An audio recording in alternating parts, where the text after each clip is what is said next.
वो माननीय सदस्य हमारे साथ नहीं, लेकिन मैं उनके बहुत सारी बातों से सहमत हूं। और अध्यक्ष महोदय, मैं देख रहा हूं जो एक्स कांग्रेस वाले वो ज्यादा बोल रहे हैं।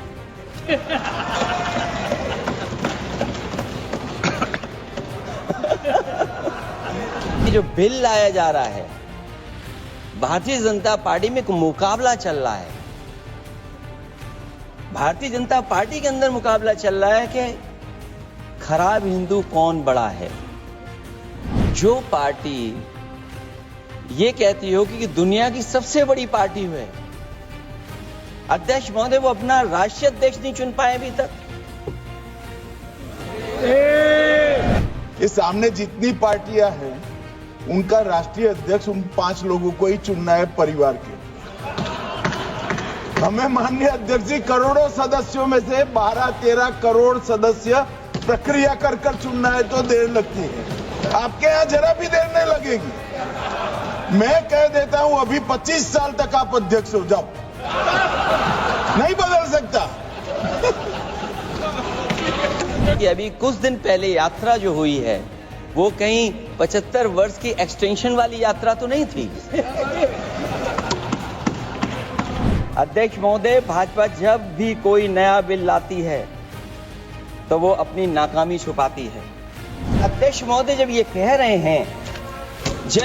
रहे हैं कि इससे कारोबार होगा, अध्यक्ष महोदय धर्म की चीजों से कारोबार नहीं हो सकता। कि वक्फ की जमीन से बड़ा मुद्दा वो जमीन है जिस पर चीन ने अपने गांव बसा लिए हैं, लेकिन कोई बाहरी खतरे पर सवाल बवाल न करे, इसलिए ये बिल लाया जा रहा है। सबसे बड़ी बात यह कि वक्फ बिल के पीछे की न तो नीति सही है न नीयत। ये देश के करोड़ों लोगों से उनके घर दुकान छीनने की भी साजिश है।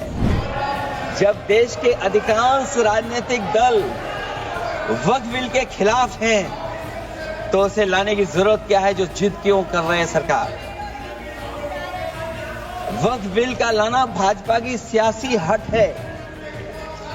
वक्फ बिल भाजपा की सांप्रदायिक राजनीति का नया रूप है। कोई बात नहीं।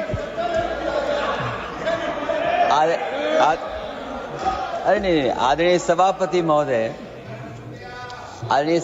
महोदय, मैं आपका बहुत धन्यवाद देना चाहता हूं कि बहुत ही महत्वपूर्ण और देश के लिए और बड़ी आबादी के लिए भारतीय जनता पार्टी की सरकार में एक और बिल आया है। क्योंकि मेरे से पूर्व में जो हमारे साथी बोले हैं वो माननीय सदस्य हमारे साथ नहीं, लेकिन मैं उनके बहुत सारी बातों से सहमत हूं। और अध्यक्ष महोदय, मैं देख रहा हूं जो एक्स कांग्रेस वाले वो ज्यादा बोल रहे हैं।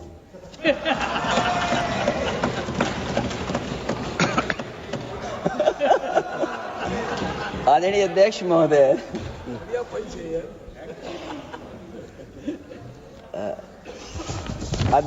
जो आज बिल पेश हुआ है, मैं हिंदी और अंग्रेजी को जो कुछ समझ सकता हूं वो यही मैं कह सकता हूं कि माननीय मंत्री जी ने ये कहा कि ये उम्मीद है। ये उम्मीद कैसे बना है, अंग्रेजी में भी मुझे समझ में नहीं आ रहा कि उम्मीद है। ये हिंदी में भी समझ में नहीं आ रहा कि ये उम्मीद है। यूनिफाइड वक्फ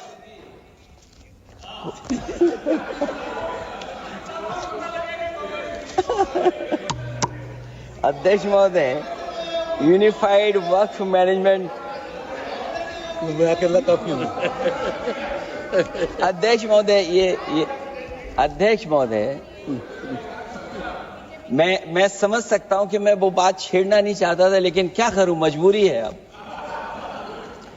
अध्यक्ष महोदय, अभी माननीय सदस्य लोग ये कह रहे हैं कि हमारे सदस्य नहीं है यहां पर जो हमारे साथी हैं, लेकिन अध्यक्ष महोदय मैं ये कहना चाहता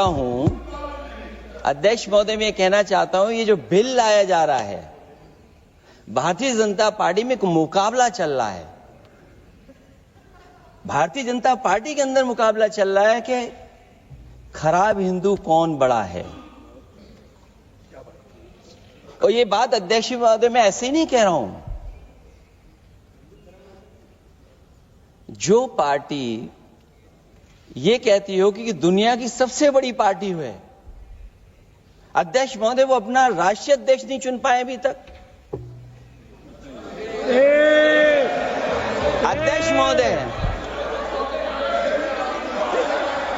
अध्यक्ष महोदय भारतीय जनता पार्टी क्या है?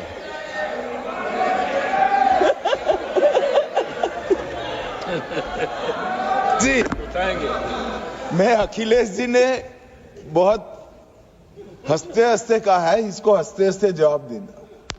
ये सामने जितनी पार्टियां हैं उनका राष्ट्रीय अध्यक्ष उन 5 लोगों को ही चुनना है परिवार के।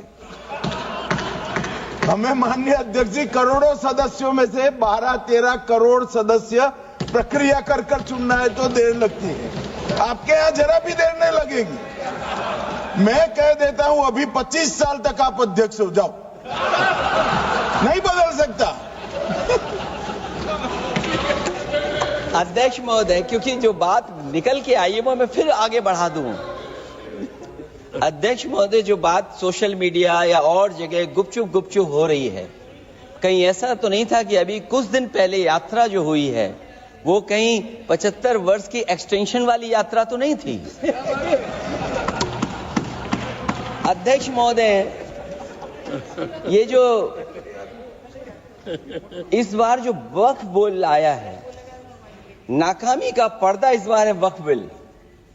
और नाकामी को एक आध नहीं है, मैं कई नाकामियां बता सकता हूं।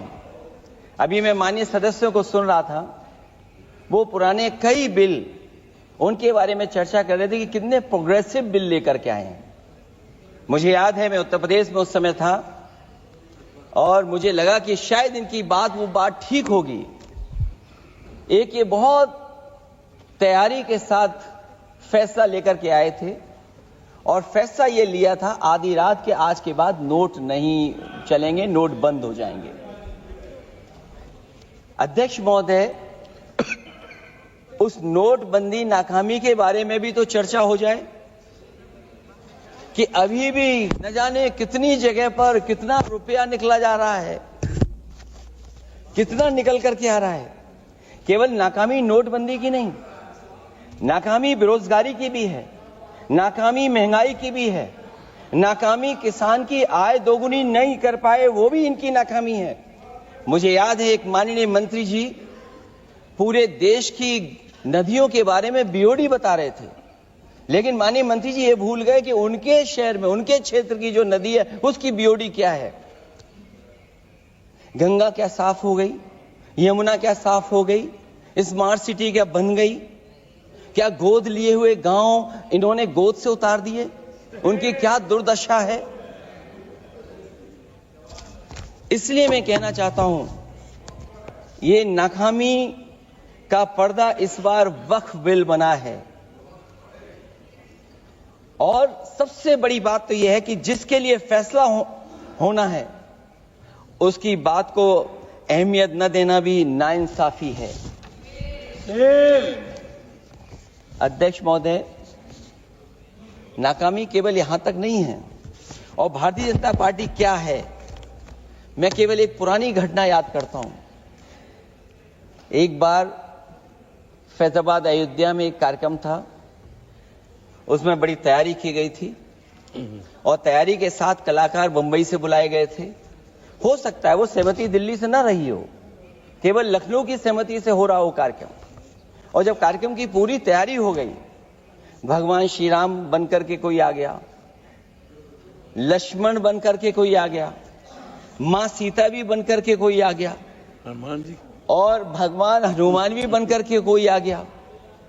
लेकिन जब लखनऊ से वो हेलीकॉप्टर उड़ा और अयोध्या पहुंचा तो सब लोग थे, लेकिन उसमें हनुमान नहीं थे। अध्यक्ष महोदय, मैं भारतीय जनता पार्टी के लोगों से कहूंगा कि जानकारी करिए कि आखिरकार भगवान श्री राम थे, लक्ष्मण थे, सीता थी, लेकिन हनुमान क्यों नहीं थे?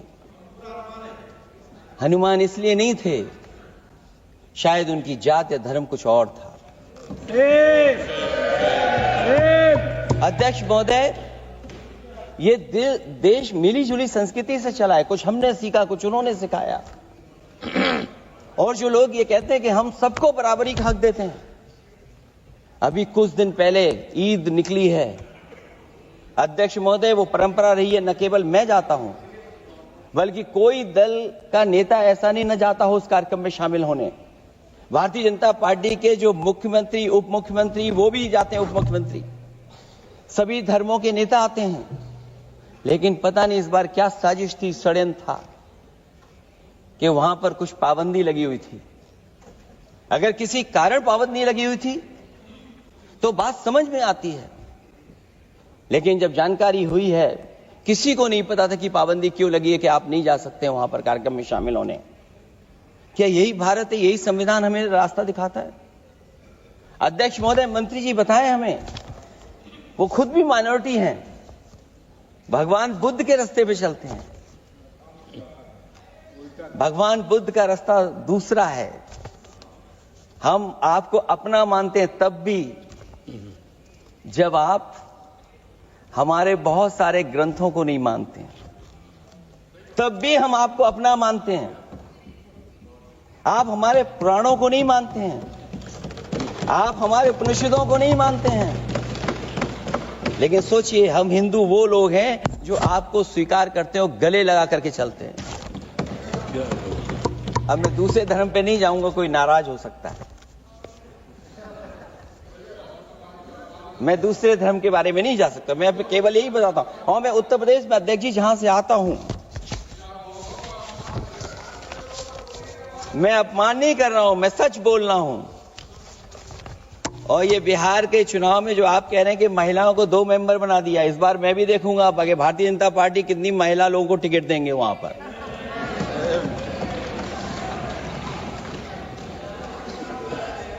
अध्यक्ष महोदय, भाजपा जब भी कोई नया बिल लाती है तो वो अपनी नाकामी छुपाती है। भाजपा वाले मुसलमान भाइयों की वक्फ की जमीन चिन्हित करने की बात कर रहे हैं, जिससे महाकुंभ में जो हिंदू मारे गए हैं या खो गए हैं उनको चिन्हित करने की बात पर पर्दा पड़ जाए। अध्यक्ष महोदय, मुझे खुशी इस बात की कि हमारा धर्म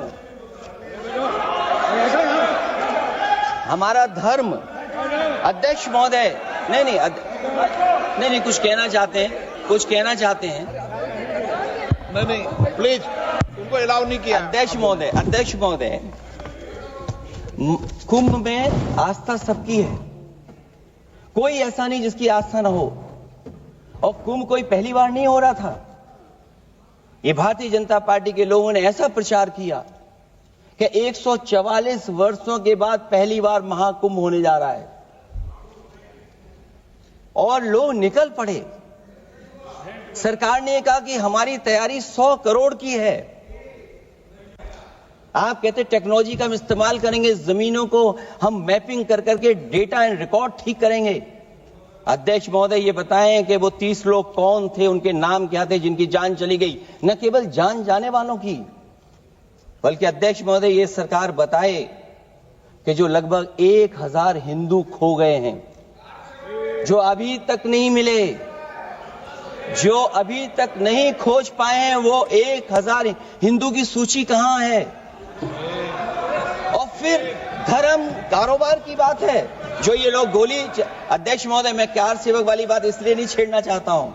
अध्यक्ष महोदय, ये शायद माननीय सदस्य जानते नहीं कुछ सच्चाई नहीं जानते। अध्यक्ष महोदय, ये संविधान की वजह से, संविधान को बचाने के लिए, हिंदू एकता को बचाने के लिए कुछ फैसले लिए गए, लेकिन एफआईआर हम लोगों पे नहीं लिखी गई थी।